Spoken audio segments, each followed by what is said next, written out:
Mesdames, Messieurs les journalistes, bonjour. Bonjour à ceux qui nous suivent sur IRA FM 93.3, les ondes de la paix.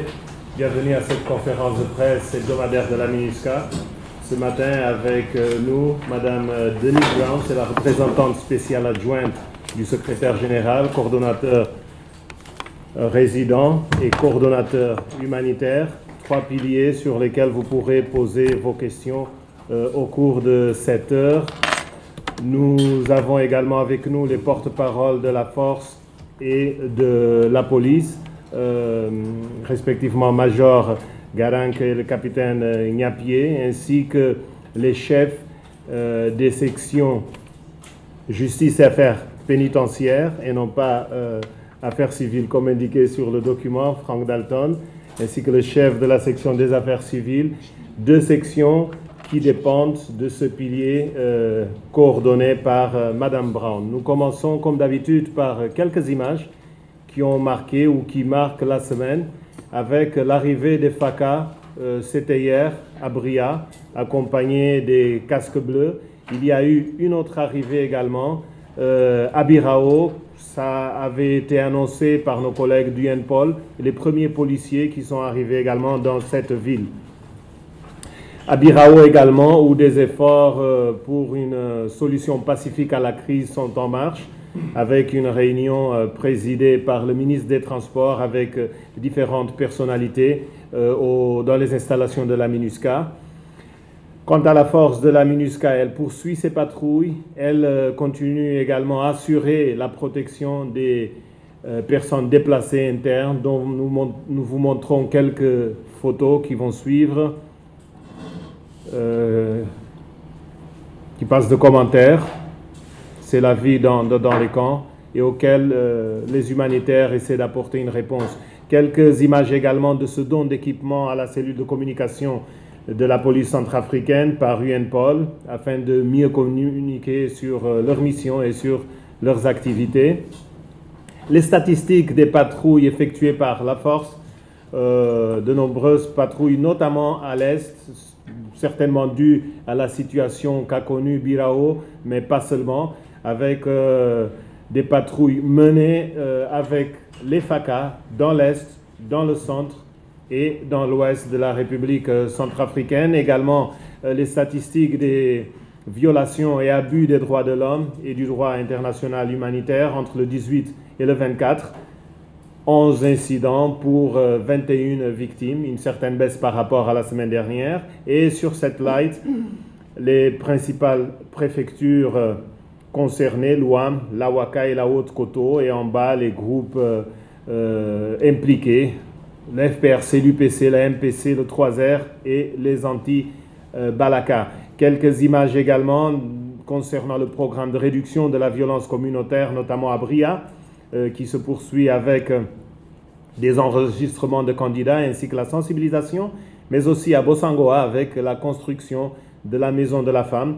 Une dernière image, c'est l'inauguration de la radio communautaire à Batangafo dans le cadre de deux projets à impact rapide. J'en parlerai tout à l'heure. Comme d'habitude, nous passons à quelques informations concernant l'aspect civil avec la rencontre ce 26 septembre, c'est-à-dire demain, au siège des Nations Unies, une réunion de haut niveau sur la République centrafricaine, coprésidée par le secrétaire général, par le président de la République centrafricaine, le président de la Commission de l'Union africaine, ainsi que le secrétaire général de la CEAC. Plusieurs partenaires bilatéraux et multilatéraux participent à cette rencontre, ainsi que le représentant spécial du secrétaire général en RCA. La mise en œuvre de l'accord, les derniers développements, notamment les violences à Birao, feront sans doute partie de l'agenda des participants. Concernant l'accord, la MINUSCA continue d'exiger de Sidiki l'arrestation des auteurs des crimes commis dans la zone de Pawa le 21 mai, et qu'il soit remis à la justice conformément à son engagement devant une mission conjointe, gouvernement, garant et facilitateur.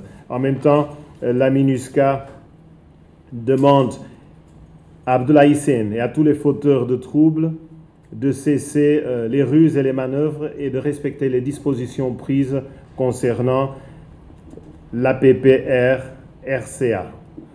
La MINUSCA salue ces deux pas importants qui ont été enregistrés hier, mardi 24 septembre, avec l'arrivée des FACA, avec l'arrivée des FSI à Bria et Birao respectivement. Dans le cadre de la restauration de l'autorité de l'État, la MINUSCA va continuer à appuyer le gouvernement dans ce sens.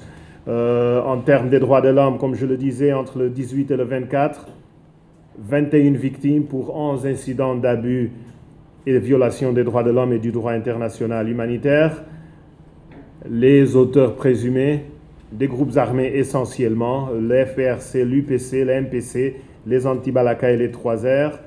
Pour ce qui est du DDR, la MINUSCA continue à appuyer à travers sa section DDR les autorités nationales qui travaillent dans le cadre de l'unité d'exécution du PNDDRR.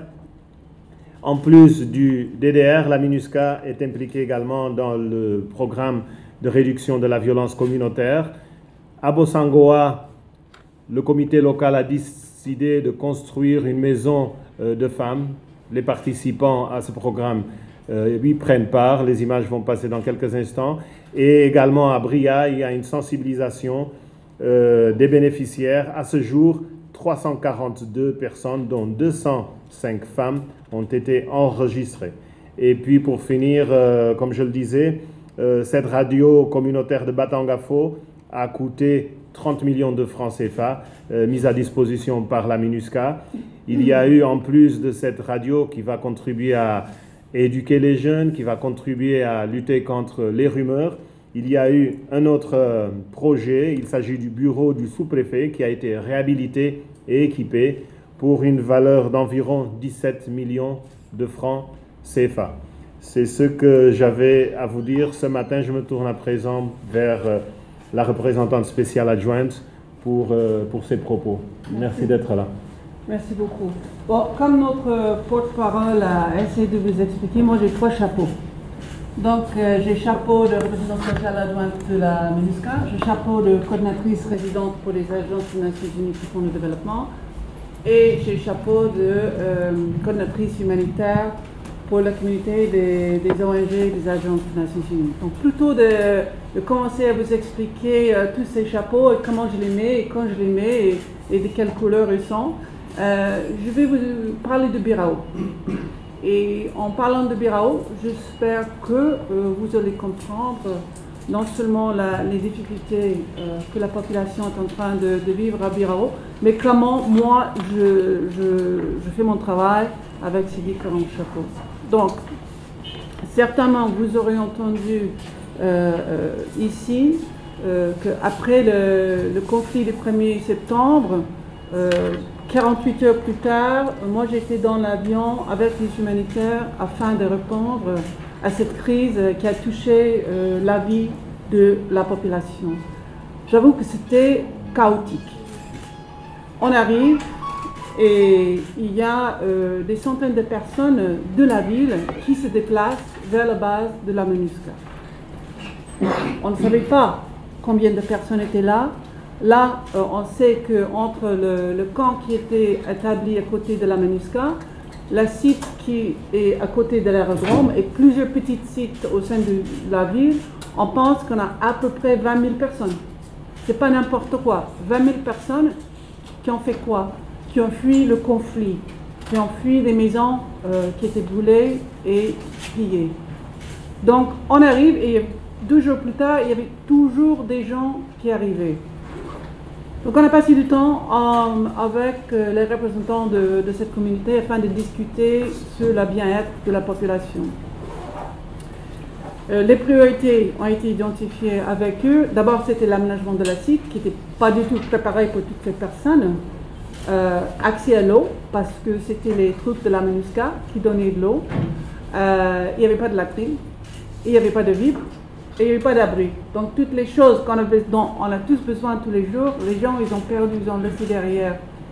Et donc en travaillant avec eux, on a commencé à établir un système de rotation, donc 2 fois par jour de Bangui, avec tous les matériels donc, pour s'assurer que les gens ils avaient au moins des choses de base. Et on a actuellement une quarantaine d'acteurs humanitaires, ONG nationales, ONG internationales et les agences des Nations Unies qui sont sur place. Et donc, on peut constater, et vous voyez dans les photos, qu'il y a eu du progrès. Mais j'avoue que ce n'est pas suffisant. Donc, je vais retourner samedi afin de voir les choses. Le problème le plus important que nous avons, c'est que le site est débordé de gens qui continuent d'arriver. Et donc, ils sont les uns sur les autres. Il n'y a pas d'espace. Et la population a vécu non seulement le premier conflit, le 1er septembre, mais une dizaine de jours plus tard, un deuxième.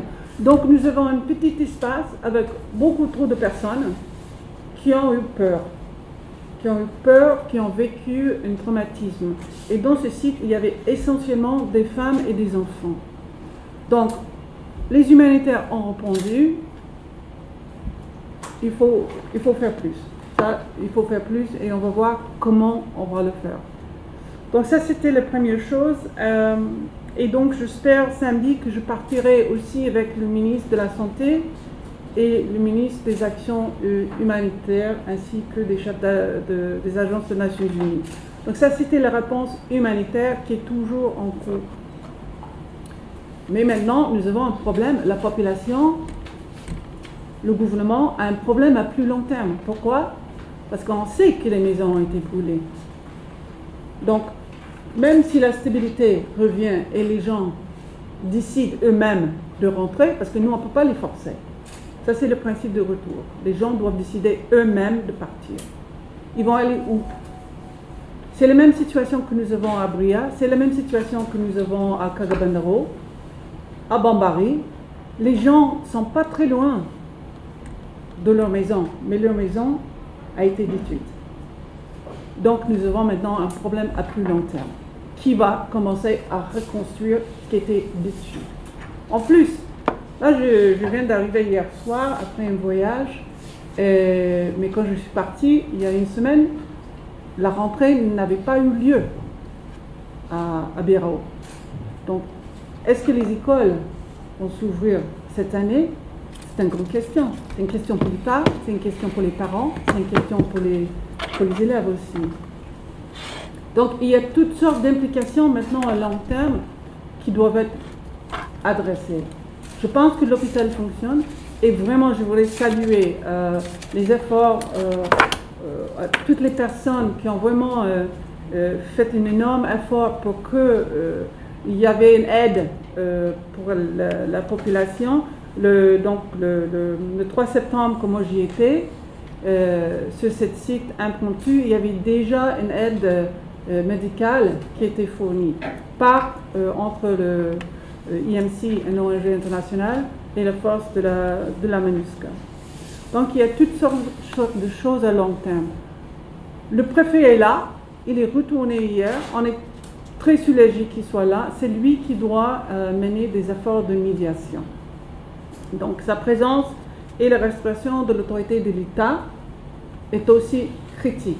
Le préfet, le sous-préfet, les enseignants, les magistrats, tout. La population a besoin de la présence de l'autorité de l'État. La population a aussi besoin de voir la justice. Donc, en collaboration avec le procureur de Birao, il y a une investigation en cours qui est appuyée par la MINUSCA.